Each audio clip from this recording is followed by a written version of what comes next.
On reprend. Hier, on a déjà dit que le Maharal voulait expliquer de façon plus profonde la notion de le monde a été créé avec 10 paroles et pas une parole pour donner du mérite aux tzadikim et pour faire payer les rachaïm qui font les avéros. D'accord? Donc il avait dit c'est pas du tout simplement que c'est pas possible que ça prenne le pshat pachout dans notre adat. Il dit que c'est une mission extraordinairement importante du Maharal. Il dit que c'est la notion, on va dire ça de façon un peu énigmatique au début, mais essayer d'expliquer un peu plus profondément, la notion du pluriel et du singulier en un. Comment, si le monde avait été créé avec une seule parole, c'est intéressant comme concept, si le monde avait été créé qu'avec une seule parole, alors chaque élément de la création aurait été isolé, dépendant de son géniteur, de la parole première, mais complètement séparé, en vérité on n'aurait pas vraiment de rapport entre vous et moi. Pourquoi? Parce que moi je viens d'une parole unique, et vous voulez d'une parole unique, donc on est tous, le rapport aurait été vertical, chacun avec son origine.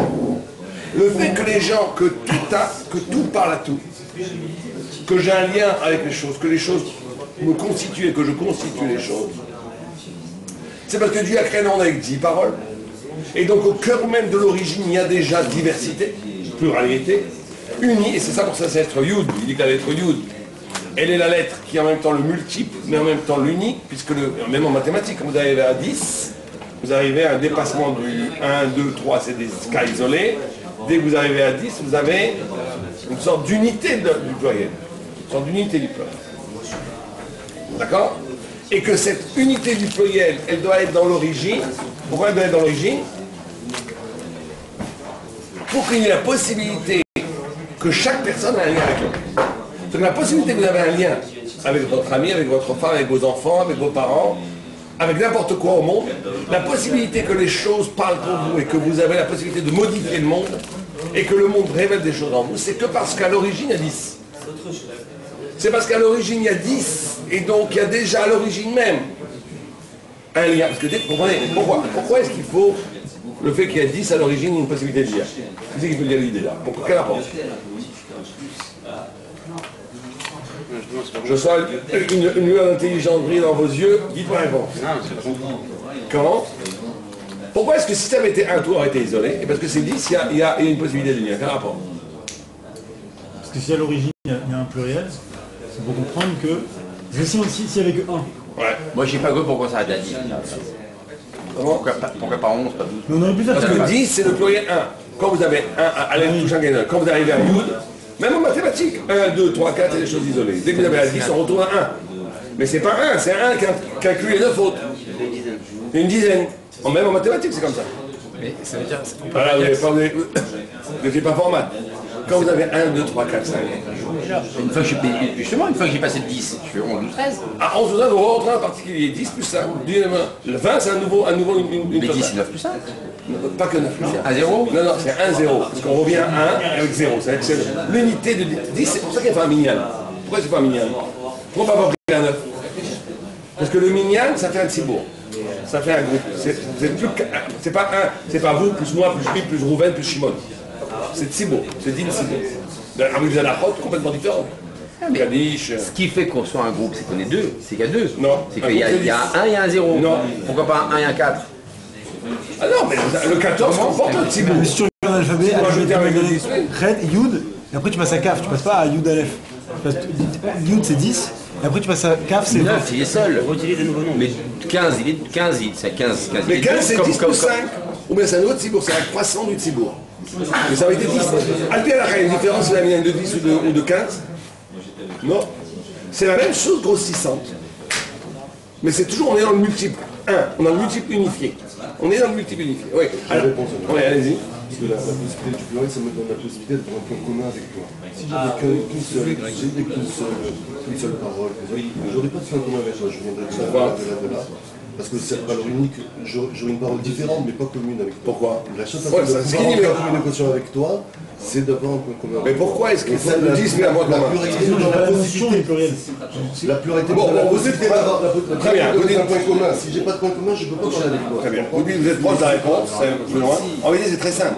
C'est que si la parole originelle est composée de 10, c'est que la parole originelle est composée d'un lien. Si je n'écris pas 10 paroles isolées, il y a 10 paroles qui ont un lien organique entre elles. Donc ça veut dire qu'à l'origine même, il y a déjà le lien, vous comprenez? C'est pour ça que toute création va être une création essentiellement liée au lien. Là, vous savez que le bas dans un texte dit une chose extraordinaire. Il dit que c'est ça le chant du chauffard en Hébreu. Quand un enfant il naît, il crie. Première chose qu'il fait, c'est qu'il crie. Pourquoi il crie? Pourquoi il crie? Enfin, ce qui me plie, Monsieur Jean Couture,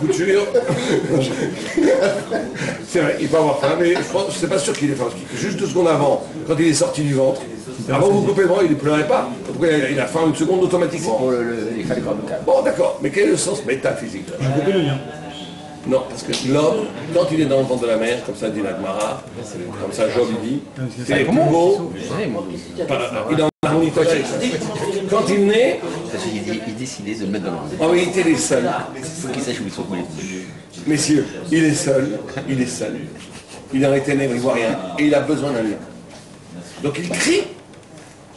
Il a besoin d'un lien. L'homme en essence, une des appellations de l'homme, c'est bailler.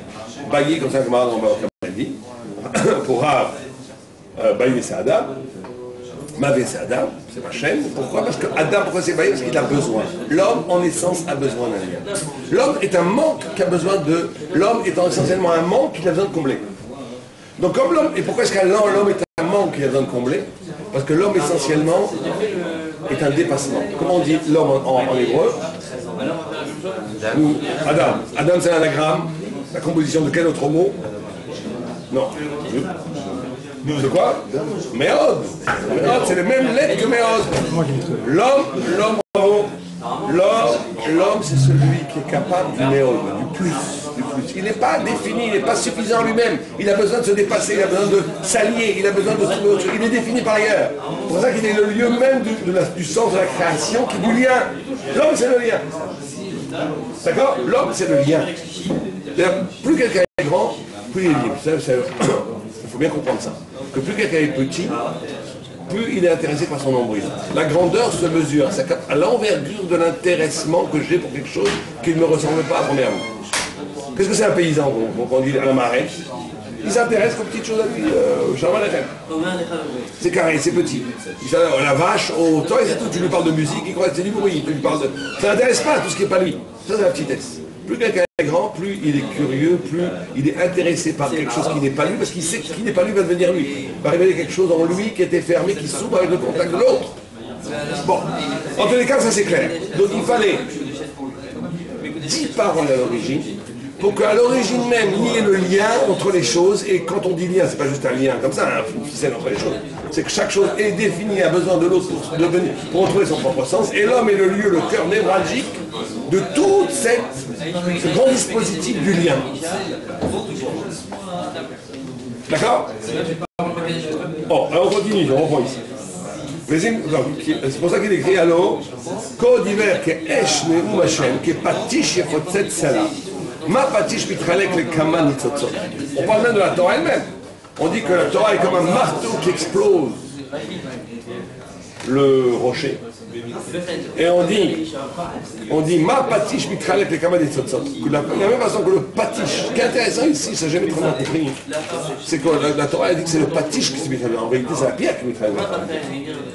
Alors, enfin, quand on comprend comme ça, on va dire que non, c'est le patish. C'est la Torah elle-même qui va fournir le pluriel des étincelles.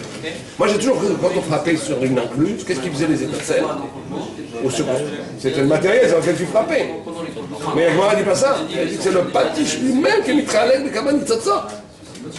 Qu'est-ce qu'elle veut dire par là? Que c'est la Torah elle-même. On va plus à l'origine, c'est pas le sujet que tu abordes qui est Mechoulak. C'est que le Kéli lui-même, la compréhension, il se mitralek de Kama Nitzotzot. Bon, d'ailleurs, regarde.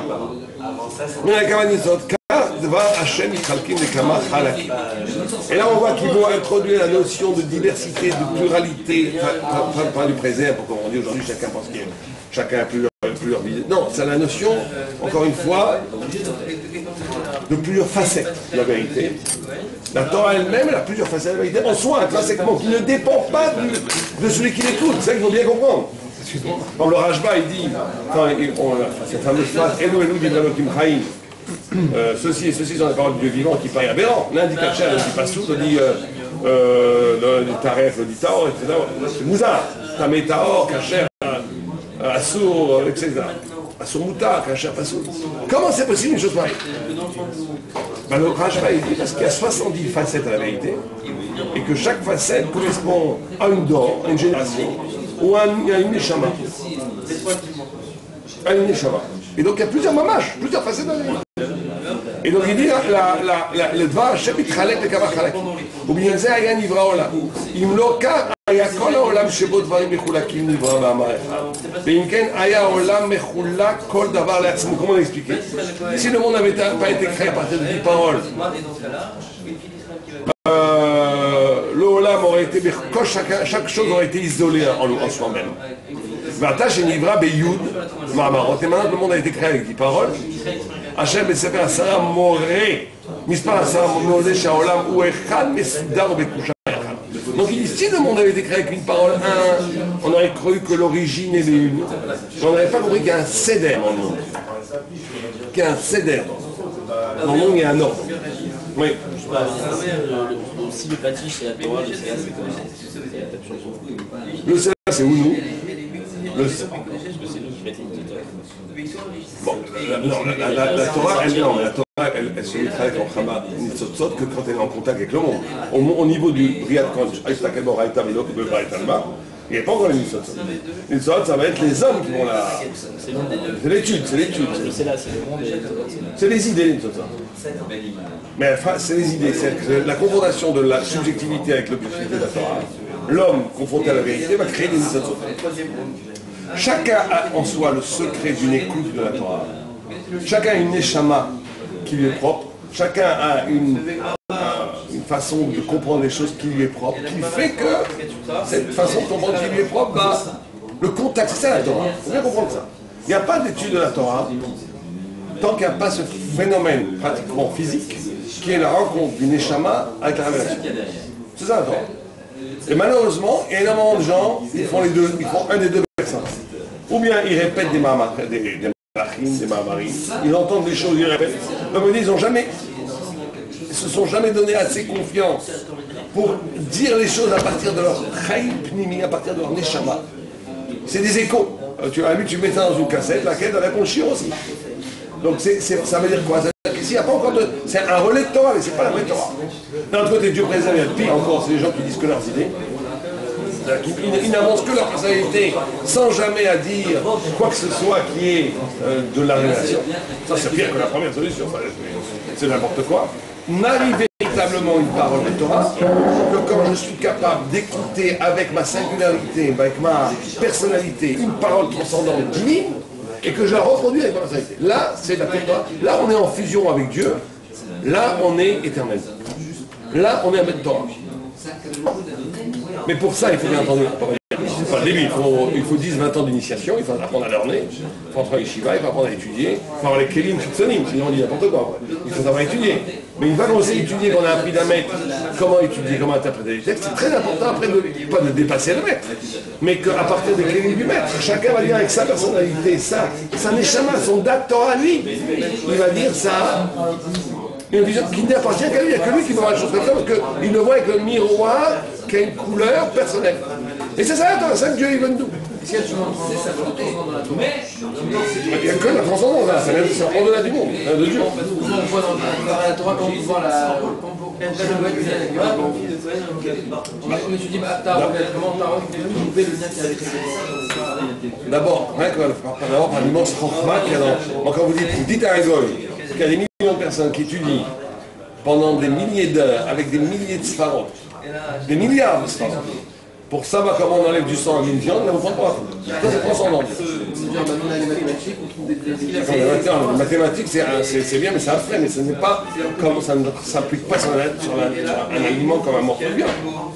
C'est-à-dire que là où on voit la transcendance de la Torah, c'est comment, au cœur même de la matière, va se déployer une infinité de sfarot. Ça ne va pas dans la mathématique, jamais. Comment tu as une infinité de sfarot, d'idées qui vont naître de la confiance, parce que c'est ça la transcendance, c'est inépuisable. C'est quand la parole de Dieu se frappe une réalité physique. Et là, on arrive à une infinité de sortes. Et on peut écrire une infinité de livres sur Bassar Halal. Tous les jours sur un livre sur Bassar Halal. On pourrait dire, mais j'ai écrit ce sujet, du lait, de la viande, on apprend des coups, c'est intéressant. Et pourtant, tu vois, c'est très intéressant. Comment tu rentres dans les chiffres? Moi, c'est dans tous les domaines. Dans la Torah, en médecine, tous les jours, on a des livres qui sortent. Bon, peut-être. Là, dans le codage, dans le rôle, mais je ne sais pas s'il y a en médecine, peut-être. C'est toi qui fait la Torah qui a une transcendance. C'est le sens de la Torah, les transcendances. C'est une relation de l'ordre, on n'aurait jamais dû dire que le lait et la viande est interdite. La preuve est une culture interdite. Donc à partir de là, il faut comprendre pourquoi le lait, ça peut avoir énormément de signifiance. Le lait, c'est le dîme, la vie, la mort.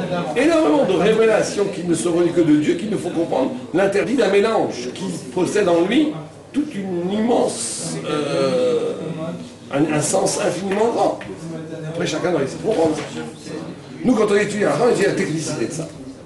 On fait la technicité de ça. C'est vrai qu'à un moment, on peut être que dans la technicité et ne pas sentir, à cause du fait qu'on est que dans la technicité, ne pas comprendre ça. Comme les je sais pas, les ouvriers qui nettoient une fusée Ariane, bon, pour eux, il n'y a pas de grande différence entre nettoyer une fusée Ariane ou une table de cuisine. Ils la nettoient, les deux.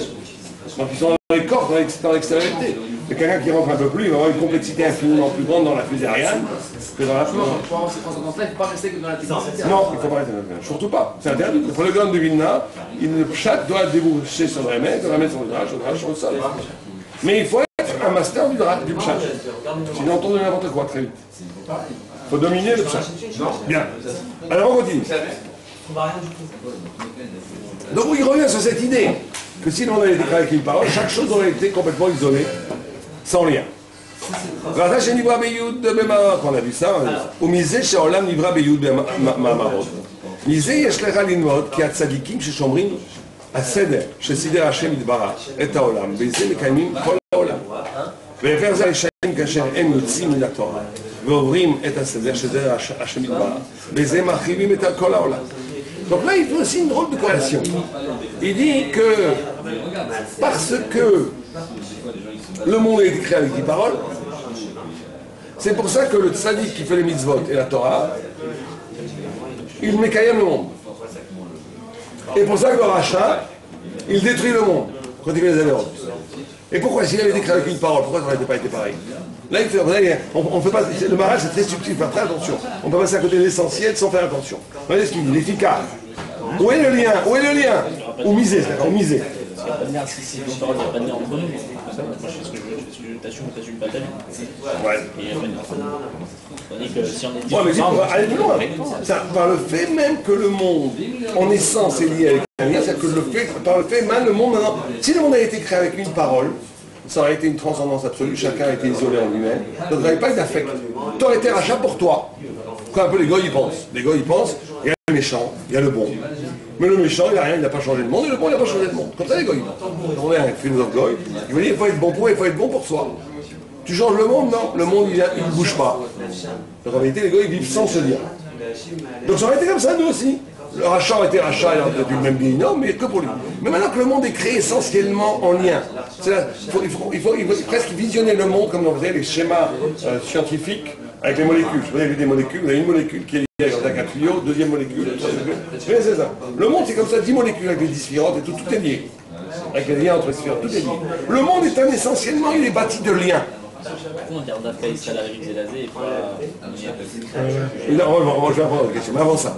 Donc maintenant, puisque vous êtes essentiellement le lien, comme n'importe quel lien, j'affecte le monde entier. Il pose, c'est extraordinaire ce que fait le Maral, il pose la base métaphysique de la responsabilité. D'être responsable, c'est pas juste une idée philosophique qu'il faut être responsable, c'est métaphysique, c'est même plus que c'est ontologiquement comme ça, c'est dans les sens. Le monde est construit à partir d'un labyrinthe de relations. Donc tout est relationnel. Donc dès que je fais une avéra, mon avéra circule comme un poison dans le monde entier. Je fais une mitzvah, alors chacun son la grandeur, la puissance qu'il a. La puissance d'Avéra, la puissance du bonhomme, la cabane, mille choses. La puissance de la mitzvah, bien entendu. Il y a des fois des influences homéopathiques, d'accord? Mais tout, il n'y a pas qu'une chose, il n'y a pas d'influence. Et donc on est véritablement dans un monde où on détruit et on construit chaque seconde. Et c'est d'où, ce que vous dites, quand un Israël arrive Zélazé, tout un Israël responsable l'un de l'autre, au niveau que je peux le rendre, tu sais, des brachot, etc., et des mitzvot. Ça existe aussi avec les goïms. Simplement, ça existe avec les goïms pour le niveau des mitzvot. Le monde, quand je fais une mitzvah, je sauve le monde, on a dit ça hier, c'est pas que, et je sauve aussi les goïms. On fait les mitzvot à l'actif de l'humanité. Donc, en fait, les goïms, ils rentrent dans le cadre du Olam. Complètement. Comme le Olam, on est le cadre de Olam en soi. Bien entendu, exactement. Alors, c'est tout à fait singulier. Souvent, les goïms, ils nous reprochent de ne pas être assez universel et tout. On n'y a pas plus universel que la Torah. Mais c'est un universel qui passe, pas par le mise en commun banal de toutes les valeurs, mais par le fait que la Torah, c'est elle qui donne un sens au monde, qui donne la vérité du monde, qui sauve le sens du monde. Dans les goïms, c'est ce qu'on dit, ce que le pasteur qui dit quand on dit dans Hallel. On invective les goïms de faire le Hallel de ce qu'il nous a donné à nous la voix. C'est bizarre. Pourquoi est-ce que les goïms doivent dire, ils doivent remercier Dieu qui nous a donné parce qu'en nous donnant les sons, on sauve le monde entier. Il y avait un rab, je ne sais plus qui c'est qui disait que si les goïms savaient ce qu'il y avait dans le Beth Amikdash, non seulement ils n'auraient pas détruit, mais ils auraient mis des armées du monde entier pour protéger. Parce que c'est le mot le Beth Amikdash, il a amené la bracha dans le monde entier. Il met taquet le monde entier. Donc on comprend maintenant pourquoi, de façon ontologique, métaphysique, profonde, pas juste de façon simplement une idée, que quelqu'un qui fait une mitzvah, il mécaïme le monde, donc il reçoit le srout de devoir mécaïme le monde, et celui qui fait une avéra, il détruit le monde. Pas chose. Que tout est lié. On est dans un monde de liens, on n'est pas dans un monde d'unicité. D'accord. Mais il vous avez une question, Elie? כי התורה היא סדר הכל והסדר הוא מקיים הכל. ולכך אמרו שכל מעשה בראשית היו תלויים ועומדים עד שהוא ישראל מקבלים בתורה. שאז היו מקבלים בעולם בתורה שהוא סדר הכל ובה יהיה מתקיים הכל. Là encore une fois, ça aussi c'est pas du tout évident, le Maharal ne fait rien entre le monde et le seder, ou plutôt entre le seder et le kiyum. Le seder, ça veut dire, on va traduire par le sens du monde. Le sens du monde. Et le kiyum, c'est le fait qu'il y a de l'être, plutôt que rien. Alors, là, d'emblée, on rentre dans une idée que le seder du monde, c'est-à-dire le sens du monde, il n'est pas annexe au monde. C'est une idée maralienne, tout le temps le Maharal revient sur cette idée. Que la mashmaout, que l'essence de la réalité des choses, elle n'est pas consécutive au monde, mais c'est elle qui porte le monde. Ça veut dire quoi? C'est-à-dire qu'on peut très bien imaginer que le monde, il existe de façon parfaite. Il y a un monde, il y a de la matière, il y a du chomer, il y a des choses. Et qu'après, on va leur donner un sens. On va donner un sens aux choses après qu'elles aient eu lieu. Comme les mafrères. Alors que le Maharal, tout le temps, on est sur cette idée que Chaz et Shalom de penser comme ça. Que le monde n'existe que parce qu'il y a un sens. C'est pas qu'il y a d'abord un monde. Ouais, c'est qui d'abord? C'est pas qu'il y a d'abord un monde et qu'après le monde prend sens. C'est que la réalité, et ça c'est très difficile dans notre tête de comprendre ça, que la réalité, que le réel n'est pas premier. Le réel n'est qu'une tolda, n'est qu'une conséquence d'une intention qui est déjà cérébrale, qui est déjà de la pensée, qui est déjà spirituelle. Et c'est pareil dans tout événement. C'est pour ça qu'on a beaucoup de mal. Quelqu'un qui comprendrait ça, juste cette idée, véritablement, il ne se mettrait jamais en colère. Par exemple, Nafkamina. Jamais, jamais, jamais, c'est absurde. On ne peut pas se mettre en colère si on comprend que tout ce qui se passe est porté par une intelligence voulue qui a un but précis. Tu te mets en colère quand tu crois que c'est absurde. Tu fais tomber ton plat, tu mets tout en retard, tu te dis... Alors tu crois que... là tu réagis qu'avant tout, il y a l'être, l'être brut. Après tu vas essayer de te calmer, donner un sens, c'est pas grave, mais en réalité ça ne doit pas être comme ça. En réalité, chaque chose, elle est portée par un sens qui est plus important que le réel. Et c'est comme ça qu'on voit d'ailleurs le degré de raffinement du tzaddik. C'est combien il est désengagé du réel. Combien le réel n'est que second par rapport au sens, ou bien combien le sens est second par rapport au réel. Et ça, c'est un des avodas les plus difficiles du jeu. Parce que le réel reprend toujours ses droits. Moi, je rappelle, j'avais fait tout... bon, quand je raconte ça, ma femme n'a pas fait un chara sur mais c'est pas vraiment un chara. J'avais fait un chiot, justement sur la colère. Tout un chiot sur la colère. Ah, il avait amené un rabbin, un Rambam Moussa, qui disait que l'essence du Moussa, c'est de ne pas réagir. L'essence du Moussa, c'est de ne pas réagir. Comment il disait? L'essence du Moussa, c'est de ne pas réagir. Ne pas être la guime, ne pas tout le temps. Alors, tout ça en expliquant les spharotes, pourquoi on n'est pas de la matière, on n'est pas réactif comme les animaux, on a une neshama qui est au-delà du temps, dans tous les mix. Et je prends la voiture, j'entends quelqu'un me fait une queue de poisson, je m'énerve. Et sur le moment où je klaxonne, je dis. Donc vous voyez comment la vie reprend le dessus. C'est incroyable. On peut comprendre les choses et pourtant le cycle de l'habitude corporelle, biologique, va reprendre le dessus. Et ça, il faut faire très attention de Metaken. De rendre réelles ces idées, que les idées soient réelles dans l'existence, pas simplement dans le donc il dit là que ce qui fait que le monde existe, c'est son sens, c'est son céder. C'est le céder du monde qui fait que ça existe. C'est pour ça que quand la Bria, toute la création, était Omed Vetolé, c'était Taloui, c'était encore pas Badaï, que le monde était éphémère, il n'était pas véritablement encore assis, tant qu'on n'a pas reçu la Torah. Bien sûr, mais le sens est premier par rapport à... Tout à fait, parce que on pourrait presque dire que la planète entière est divisée en deux, hein, parce que ceux qui pensent que la matière est première et qui produit de la spiritualité, et ceux qui pensent que la spiritualité est première et que la matière n'est là que pour donner une occasion à la spiritualité de se dégager. C'est ce qui est dit dans le Beth Alevi, comme ça il explique la discussion entre le Racha et la Haggadah. Parce que le Racha dit Mazot Lachem. Qu'est-ce que c'est que ça? Et on lui répond Be'avourze. C'est pour cela que Dieu nous a sortis d'Égypte. Be'avourze. Et le Beth Alevi dit c'est quoi la discussion? C'est quoi la discussion? Il dit le Racha il pense quoi? Il pense que pourquoi est-ce qu'on fait le salaire de salaire? C'est parce qu'on est sorti d'Égypte. Comme beaucoup de gens pensent. Historique. On est sorti d'Égypte, on va célébrer comme les anciens combattants. On est sorti d'Égypte de 3000 ans. Donc il dit, bon ça va, on peut célébrer autre chose alors. On n'est pas ça va passer. Il lui répond, Béavourze. On lui répond, Béavourze, c'est cela que tu nous as sorti d'Égypte. Le Beth Alevi, il dit, toi tu crois que la spiritualité qui s'appelle le Seder, les mitzvot, Achilat Matzah, Baron, Peskorban Pessah, c'est une totsa, c'est une sorte, c'est une conséquence d'un événement historique. C'est-à-dire que tu places la spiritualité comme produit de la matière en marche. Quelle histoire!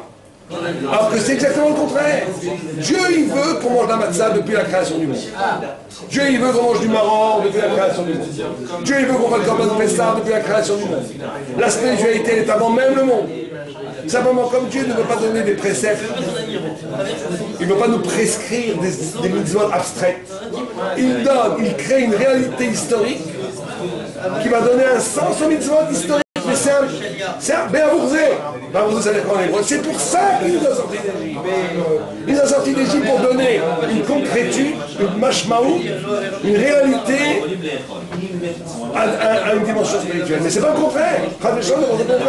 Si on pense que les mitzvot c'est un produit d'histoire, alors l'histoire elle est dépassable. On fait autre chose, comme elle est formée et tout. Mais si les mitzvot elles sont avant l'histoire, toute la réalisation est formée, c'est évident. Parce que tu vas dire, t'as rien compris, c'est comme le rachat de la Haggadah.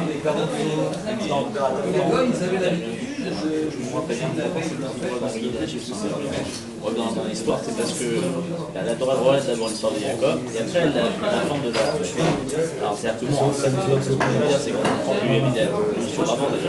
Le Issur, il faut dire, parce que la lutte avec l'ange, c'est pas un événement historique. C'est un événement purement spirituel, ontologique qui existe jusqu'à aujourd'hui. C'est la lutte entre Israël et Esav. Et le fait que Israël est blessé dans la ville asiatique, c'est tout un truc, donc ça pour le Maral en parle. Donc ça révèle toujours quelque chose d'essentiel, c'est jamais quelque chose. Il serait fait mal à la cheville, on n'aurait pas mangé la cheville. Ah, c'est sûr que non. Et ça, on lui aurait coupé l'oreille, on ne pourrait pas manger l'oreille, non. C'est que c'était comme ça, c'était comme ça. Simplement, ça se révèle à nous. Dans tous les Havot, ça c'est tout à fait là. Toutes les Havot, ils vivent de façon existentielle ce qui est posé de façon métaphysique, de façon absolue. Toute la Kabbalah, ils voient même dans le livre de Kabbalah, Abraham, c'est une sphère, il incarne le chesed. Plus tu es grand, plus tu es sadique, plus tu incarnes une dimension spirituelle. L'homme est là pour rendre existence Ça veut dire vie, ce qui est en soi éternel, ce qui est en soi des notions absolument spirituelles. Il doit rendre existence le sens. Le sens précède l'existence, contrairement à ce que quelqu'un disait. Pas l'existence précède le sens. Le sens, l'existence est là pour donner présence à un sens éternellement plus grand que l'existence. Mais c'est ça la force de l'homme. Il n'y a que l'homme qui peut faire ça. Parce que l'homme, comme il est inabouti, comme il est le mien, donc il a la possibilité de rendre une idée vivante, active, projet. Il peut rentrer l'idée à l'épreuve du réel, de l'expérience, de l'épreuve. Ça, c'est que l'homme. Mais il faut bien comprendre que ce qu'il vit, c'est infiniment petit. Il porte quelque chose qui a des ailes de l'envergure du ciel. On ne se rend pas compte, quoi. Si on se rend, il y a quelqu'un qui dit, Boaz lui-même, le Midrash dit que s'il savait que ce qu'il avait donné à manger à Ruth allait être écrit dans la Torah, il lui aurait fait un festin incroyable. On ne se rend pas compte. Tu donnes un petit peu à manger à quelqu'un, ça a l'air de rien. J'ai fait quelque chose qui est le monde d'en haut sont en train de... J'avais un arabe qui disait ça, il disait, oh là-bas, ça se gagne avec les petites choses. Pourquoi? Parce que les grandes choses, tu as le kavod. Tu donnes l'argent à Zdaka, tu as l'argent à la synagogue, tu crées une yeshiva. Bon, alors que d'aider ta femme quand elle est fatiguée, tu peux tourner les yeux, tu l'aides un petit peu, c'est à ce moment-là que tu gagnes l'argent. C'est pas à ces moments les grandes choses. Il y en a un elle-même. Il y a un arabe, je crois que c'est Abaï, je ne suis pas sûr, qui disait, je suis sûr d'avoir dans la baba. Pourquoi? Parce que une fois il y avait des... Avant ils mangeaient dans les champs, et ils partageaient la gamelle. Chacun apportait à manger, mettait tout en commun. Et une fois il y avait un ouvrier qui avait oublié d'amener sa gamelle. Et il va avoir honte. Donc le rab il a donné sa gamelle de côté. Il a dit moi j'ai oublié ma gamelle. Il a pris sur lui la honte. Et il dit avec ça j'ai gagné dans la baba.